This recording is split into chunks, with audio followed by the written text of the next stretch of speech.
Welcome to the Prodigal and the Priest podcast, a podcast about faith, sports, and two friends from different cultures. Here are your hosts, Joey Scansella and Father Paul Bechter.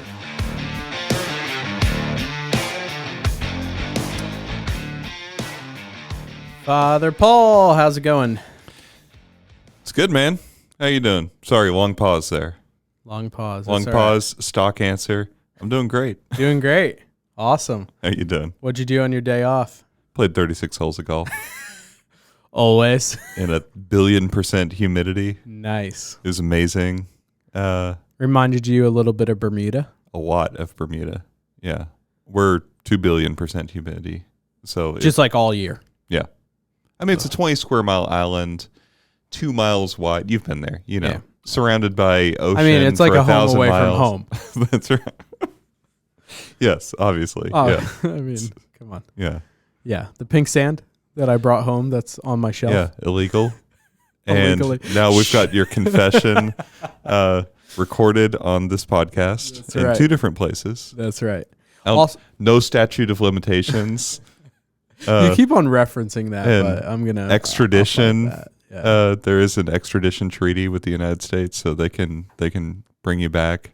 Yeah. To No one's going to do prosecute that you during to the COVID. full extent of the law. So I'll just tell them I'm from Texas. There's an outbreak. They won't want to bring me back or anything like that. So some people, commented. They're like, "Hey, what's that gold thing on your table?" They were watching our YouTube. Ooh. So reminder, we're on YouTube. And if you're like, "What's the gold thing?"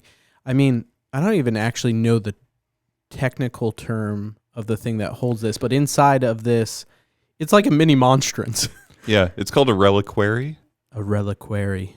because it holds if we had a relic. a relic. Thank you. Thank you. Very There good. you go. Very good. It holds a relic, and we have a relic here of St. John Bosco, Mm-hmm. patron saint of youth, and so in the youth ministry office, and so I didn't check. First class or third class? no, it's a first class. I think it's a piece First of his class. bone. Dang. It's a big deal, y'all. Big deal. We got piece of St. John Yeah, Bosco here. I got it in Bermuda, and I brought it back Yeah, it's, illegally. as one does. So, It's an but old hat for you at this point.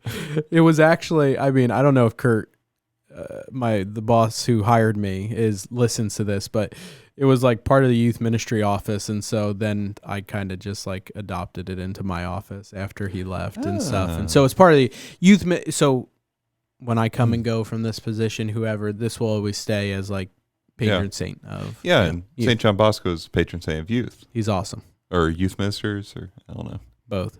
Something. I actually prefer the term youth mini stars instead of youth ministers. So Agree to disagree. agreed to.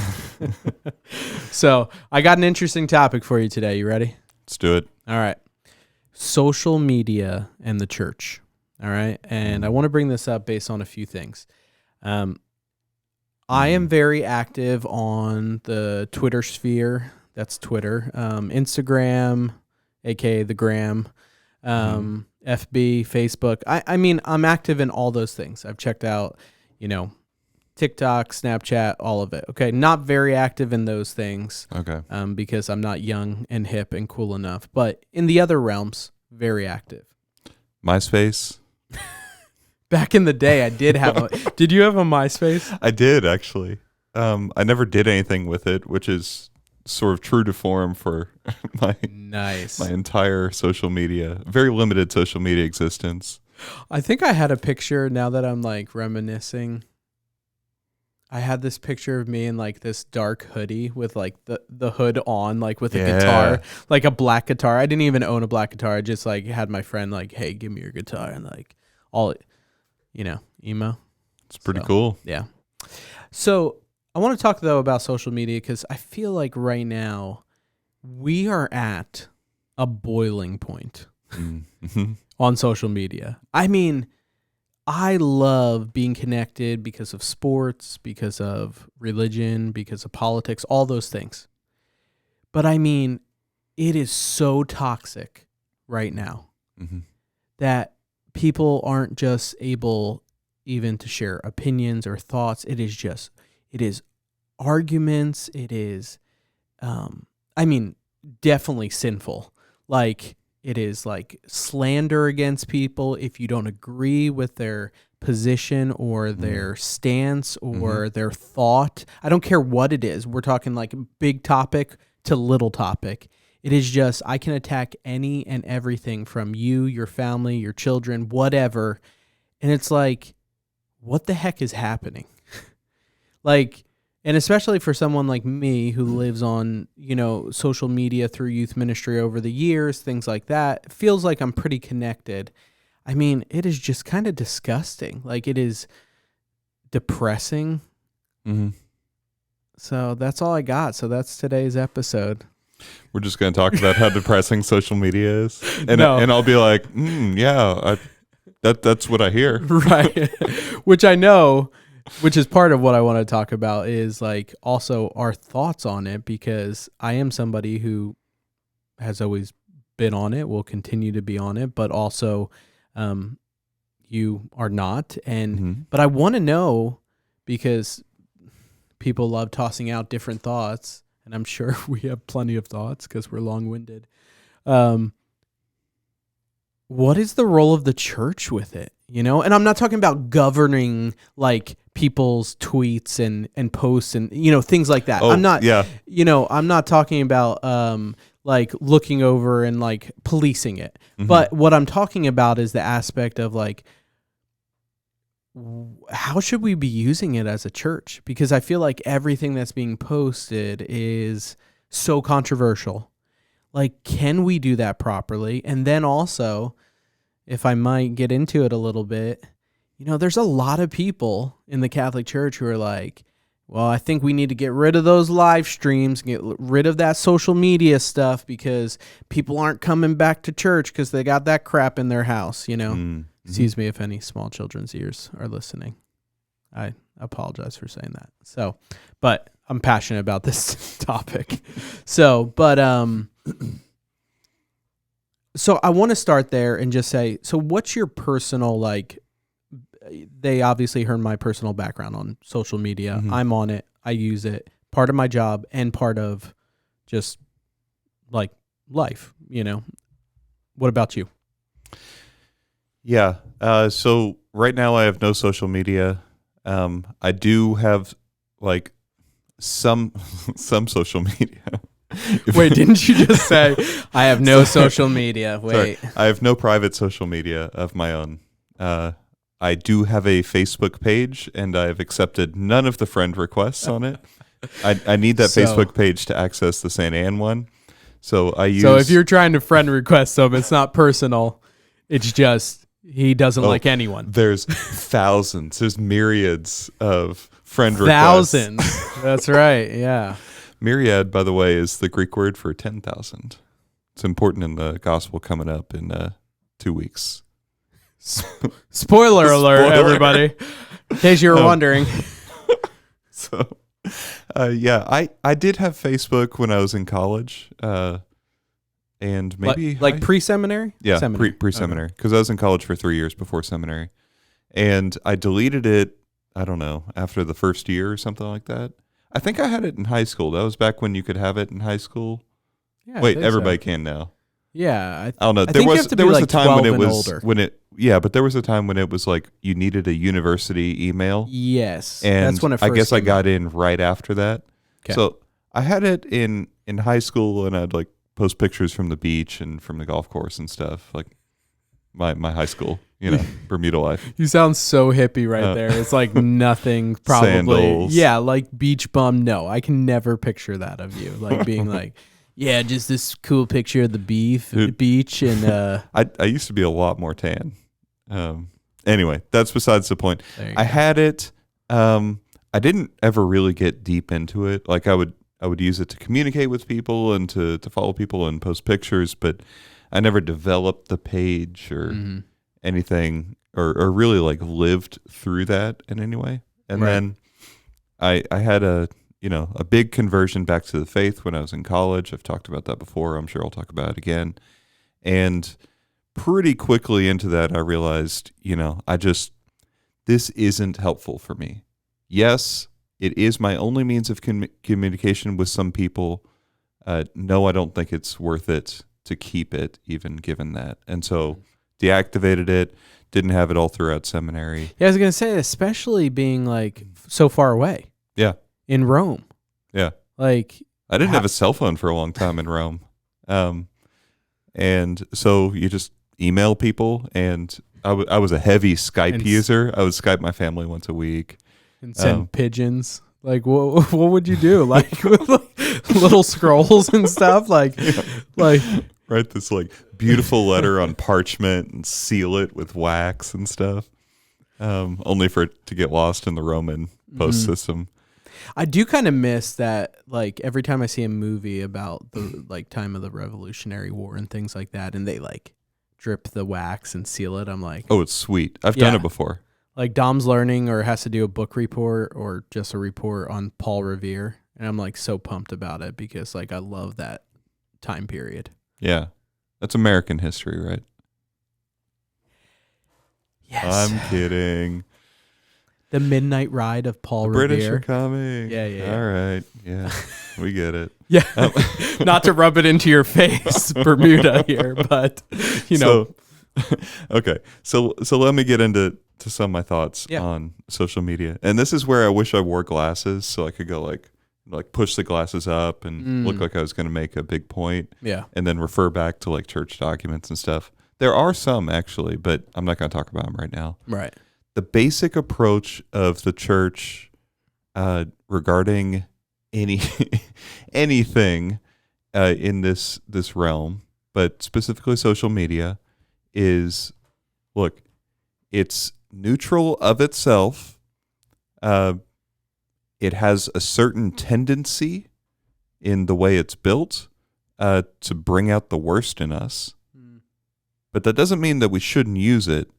It just means that we have to know ourselves, know when it becomes a near occasion of sin for us, and so we should get off it, but also be really intentional about using it to spread the gospel and to build up and to speak of the things of God and all that. There's a common patristic trope, like a theme that you find in guys like St. Augustine, for instance.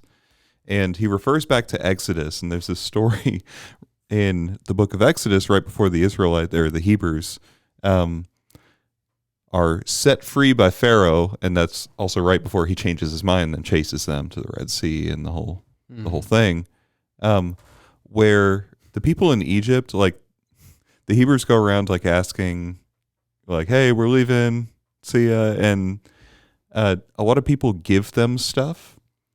Like gold and things for the journey. Right. And honestly, I don't exactly remember why, but Augustine saw a really powerful image in that, like taking Egypt, right, as this like symbol of, I guess, the kingdom of man. Right. And the Hebrews heading off as a symbol of the kingdom of God or of the church, and of saying like the church, and it's symbolized in this exchange, should take like the spoils of the Egyptians and adapt them to the purpose of God. And so that's the phrase. There's a lot more I could go into on that. It's actually really beautiful when you get into it, but just that's the basic idea is like, okay, we live in the world, but we're not of it. That doesn't mean retreat from the world or retreat from these potential really powerful instruments of spreading the gospel, but it does mean that we need to take them and like baptize them, basically. And now I'm kind of pessimistic by nature. And so as pessimistic as me. No, I don't think so. Well, maybe, but I hide it better at least. Yeah, you do. You're not from Jersey. Yeah. So the pessimism in me, and I think it's also a realism, says yes. Right. Rationalizing our pessimism. But I think in this case, it is just being real. Social media does bring out the worst in us. So do like comment boxes on internet blogs and things, like something about the anonymity and the instantaneous ability to respond without having all the facts or whatever, or having a chance to think about what I'm going to say. Like, it's different than actually putting pen to paper. Right. Like, you think about it more when you do that, and it's so easy to fire off a quick response and then have somebody else, and it just escalates so quickly and creates this kind of toxicity. Yeah. The ideal is for the church to make use of these instruments of communication, which are more powerful than ever, to bring the gospel in more powerful ways than ever.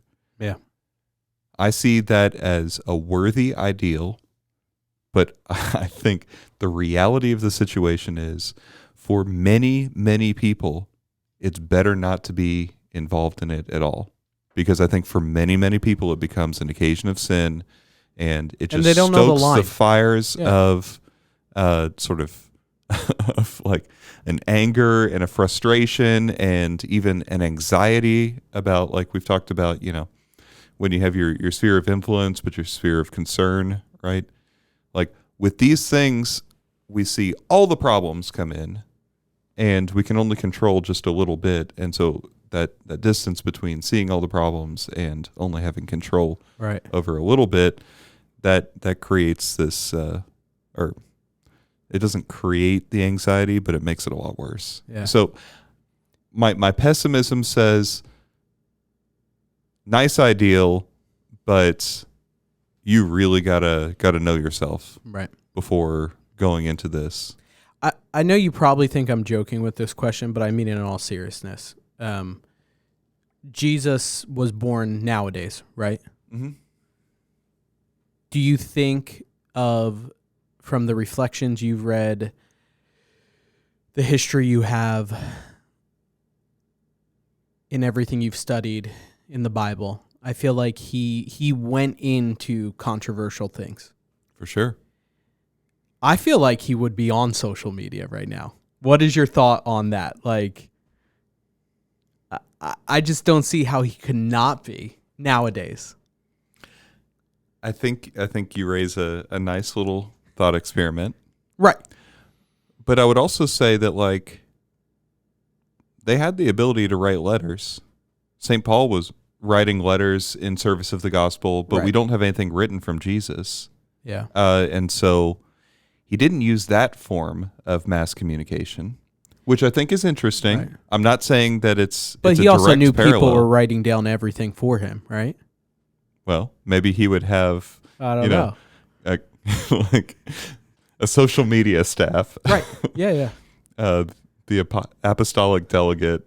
Like, I picture now, he would literally Twitter. be saying to people is like, finding me is like, instead of the pearl of great price, it would, like, the equivalent nowadays would be like a viral tweet. When you've done that, you've gained the kingdom of heaven or something like that. Like a nowadays parable of like, I know that just like cringed your whole entire biblical body, but yeah, it does a little bit. It does a little bit. No, it's helpful to try and translate it into analogies that are real today. Right.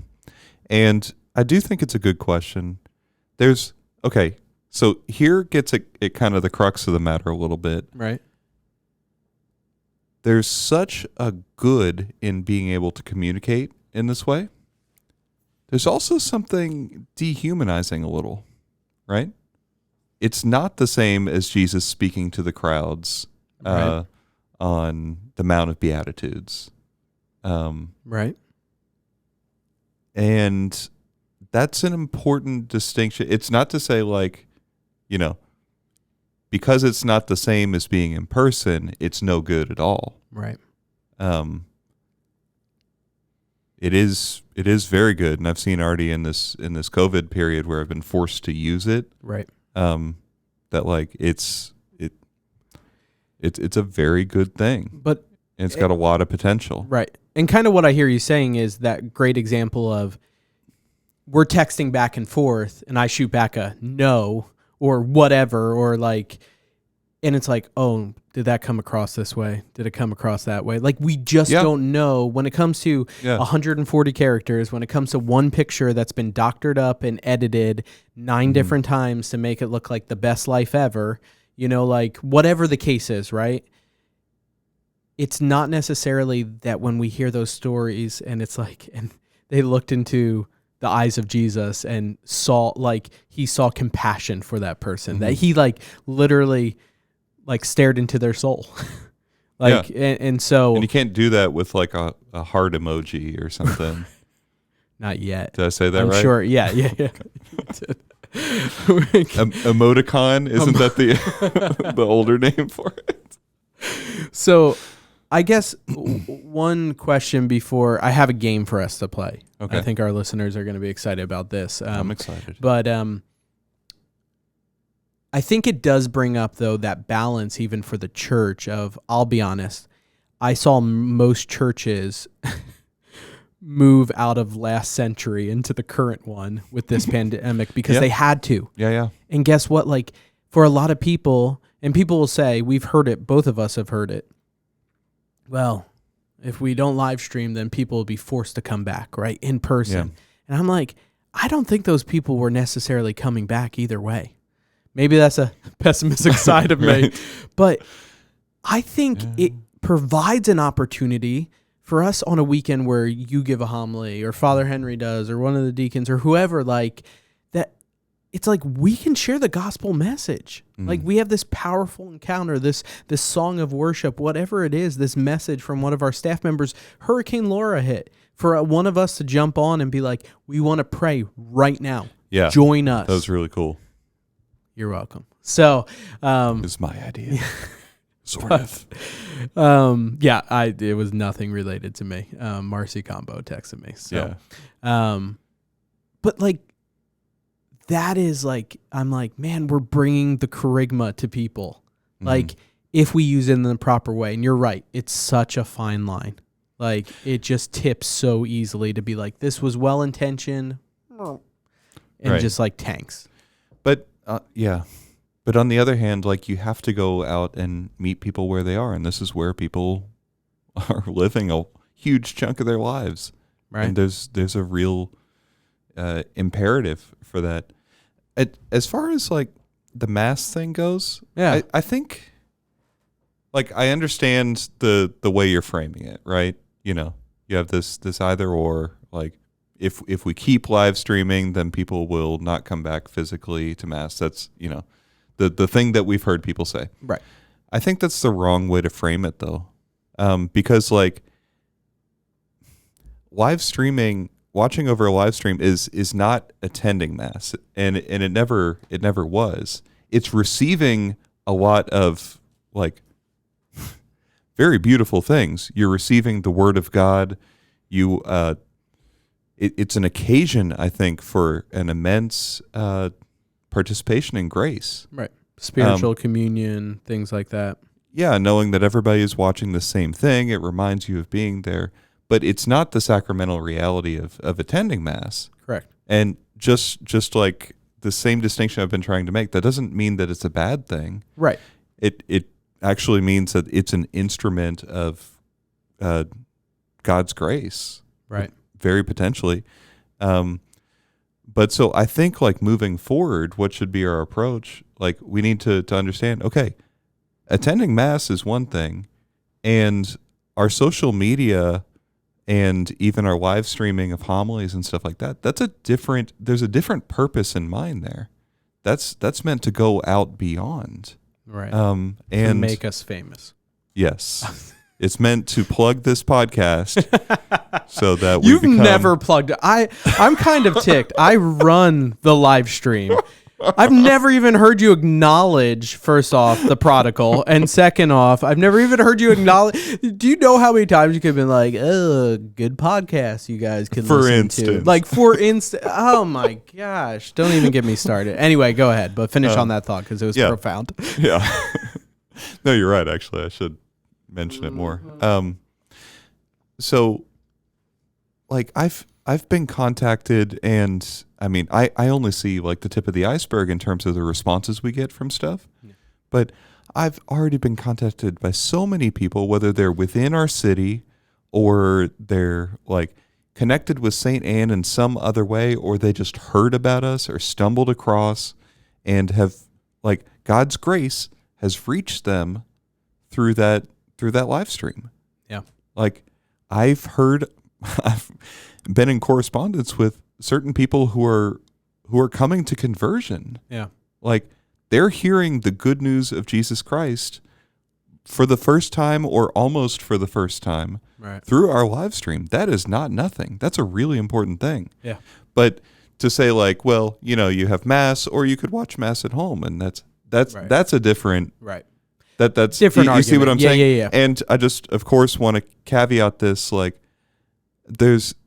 I'm not saying anything like in the current pandemic, if you are vulnerable or whatever, that you know, you're getting second best that you should just man up and come to Mass. That's not what I'm saying at all. Right. I'm just saying, like, the way we treat this with a, like, looking ahead strategy.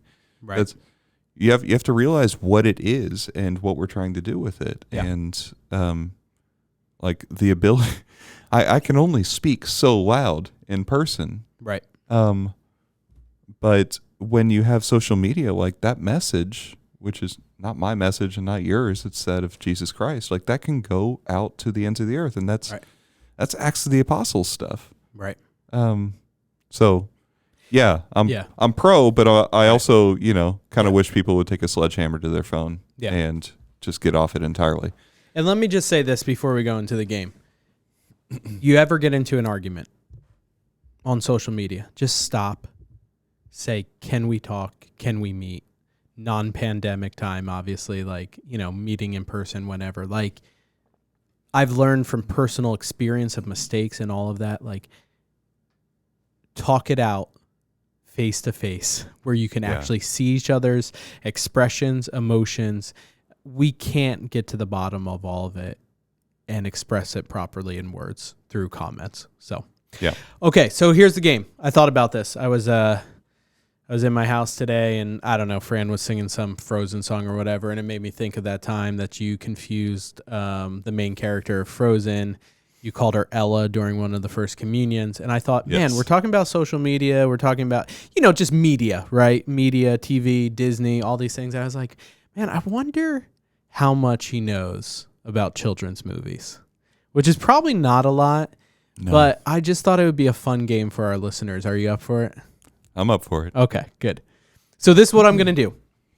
I'm going to name a children's movie. I got 4 of these, okay? Mm-hmm. 4 children's movies. And what I want you to do, you can't say, oh, I don't know, all right? First rule, can't say I don't know.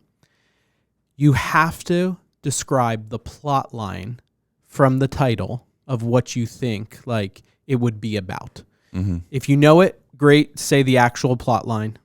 If you don't, share about, you know, what your thoughts are based off of this title.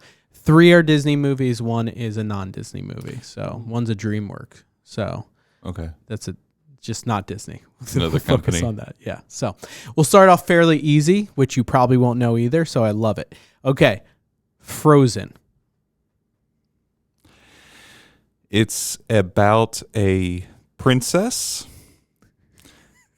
who lives in an ice world, and there's a prince involved, and the most important part of the movie is her singing Let It Go.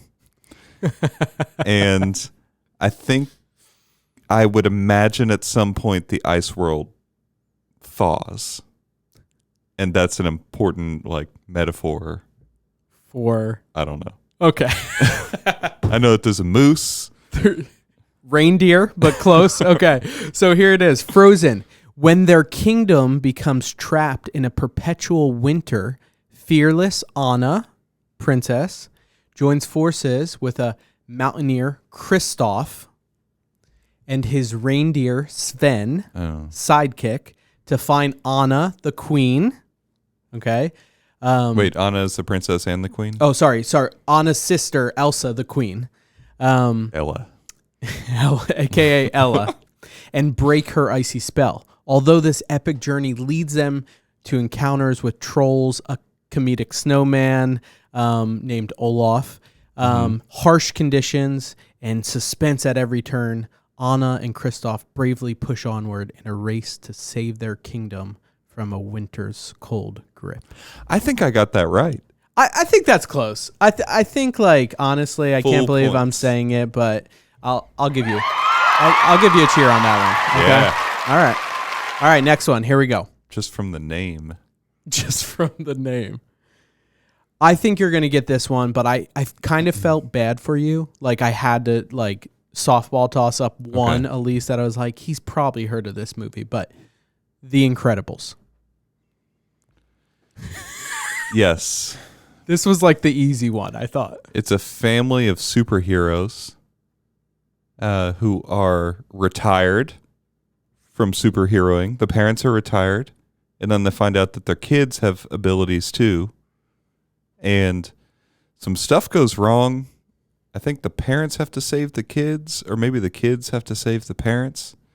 And there's an evil genius involved, and the family comes together through defeating the evil genius. Yeah, I'll give that. I'll give that for sure. Not every little twist, but so married superheroes, Mr. Incredible and Elastigirl, are forced to assume mundane lives as Bob and Helen Parr after their super-powered activities have been banned by the government. Oh. Okay. So while Mr. Incredible loves his wife and kids, he longs to return to a life of adventure.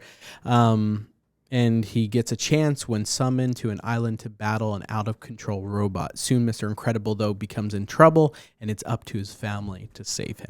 The whole family. Yeah, but then Elastigirl gets trapped, and ended up the kids. So you had a lot. There's a roller coaster or something in there, right? Like roller coaster? Yeah, I've seen it before a long time ago. Like it's like a tram that goes into the. Sure. Into the volcano mountain where that... Oh, yeah, I can... maybe. I don't know. Some Disney person was like, no, they're getting it all wrong right now. Anyway, okay. 2 left. Okay. You're doing good. You're 2 for 2. I'm 2 for 2. You're batting 1,000. And I've already passed this pass-fail test. Coco. This is a Disney movie. It's called Coco. So I know you said I can't say this, but I have no clue. It's about an island. Okay.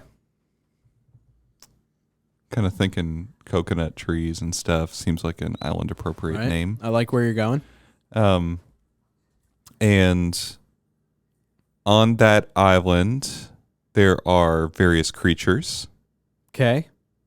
Some of them are human. All right. I'm not going to tell you yes or no. You have to tell the plot, and then I'll tell you yes I'm working this out. You're no, I've got just unpacking the name. And there is a bad thing that happens. And everybody has to band together. Is there a volcano involved or like sea monsters? Okay, ready? Despite his family's generations of banning of music, young Miguel dreams of becoming an accomplished musician like his idol, Ernesto de la Cruz. Desperate to prove his talent, Miguel finds himself in the stunning and colorful land of the dead. After meeting a charming trickster named Hector, the 2 friends embark on an extraordinary journey to unlock the real story behind Miguel's family history. Oh, okay. So it's a family movie. Like, no, it's about discovering yourself. Yeah. Well, isn't every movie Disney movie about discovering yourself? Besides Old Yeller, where he has to shoot his dog. Well, drag Old Yeller into this. It was one of my favorite movies. That's why I'm so messed up. Oh, okay. Bambi and Old Yeller I watched as a kid. What was wrong with me? Anyway, go ahead. Yeah. I was going more on the like the Frozen track. I'm sure that they're discovering themselves, but they're doing so by like saving this kingdom from being Ice World. I was thinking that this island was in danger. Yeah. I liked where you're going, but it was like really. It is about an island, though. I mean, like a person on an island. No, like he goes to the land of the dead. Oh, like in gotta Mexico. Yeah, like the Dia de los Muertos. Yeah, exactly. It's like awesome. You got to watch it. I like it a lot. Okay. Last one. Ready? Yeah. You're batting 2 for 3. That was like you hit 2 out of the park, and then you just like. And then they brought in the left-handed reliever. You swung with all your might, and you didn't just miss. Like the bat went flying, and you landed on one knee, and you slightly injured your hip on that swing. Like that's what that was. Okay, last one. Non-Disney movie. Minions. Yes, I know this. I do know this. I just can't think of the movie. It's a spin-off from another movie. And if I give you the other movie, will it help? Steve Carell's the voice of one of the people. In Despicable Me. Despicable Me, that's it. Okay. So what is Minions? So in Despicable Me and Despicable Me 2, I assume. And 3, okay. The evil genius character, Steve Carell, has these little yellow minions, and they got their own spin-off movie because they were delightful. And in their movie, I have no clue. In their movie, the world is under threat from the alien, because they're actually aliens, and so like, but because they've been living on Earth and stuff, they like it here, and so they sort of turn on their own alien people, right, who are trying to invade. Yeah, and they actually end up like hilariously and clumsily saving the whole world.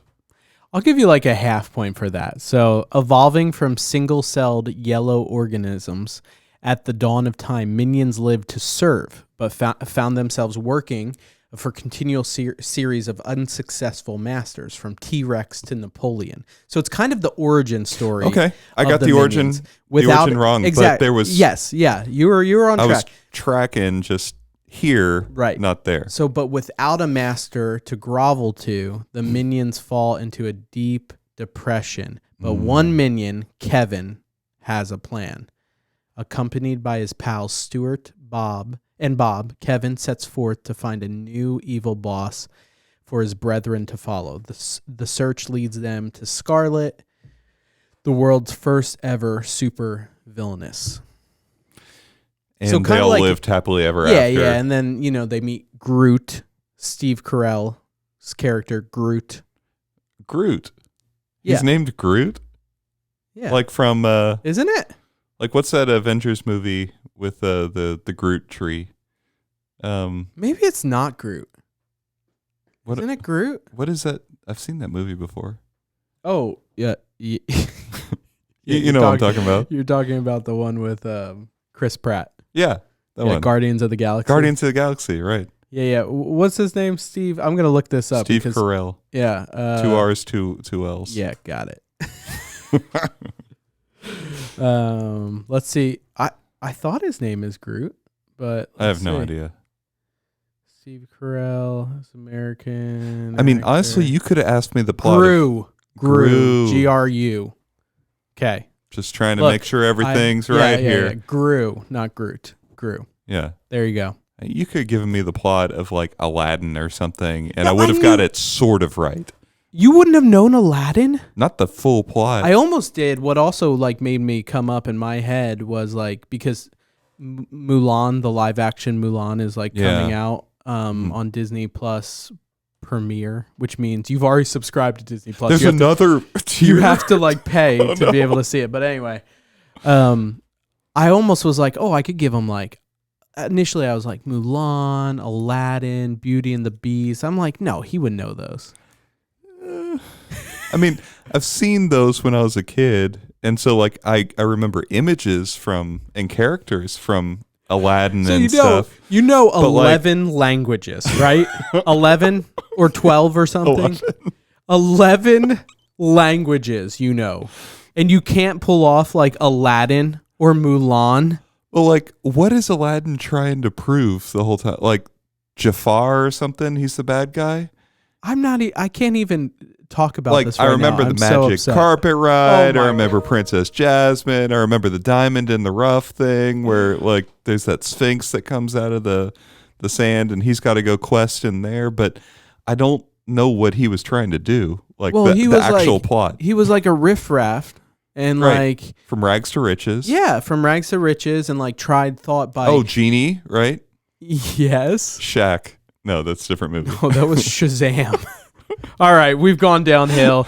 We're way spiraling. over. We're spiraling. We're way over time. So I'd like to thank everybody who listens to this podcast. We love doing it. Hope you enjoyed that little bit, and make sure to be prudent on your social media, people. Right? Yeah, for sure. Be prudent. So we're praying for you guys. So on behalf of Joey Scansella and Father Paul Bechter, I want to say take care. And God bless.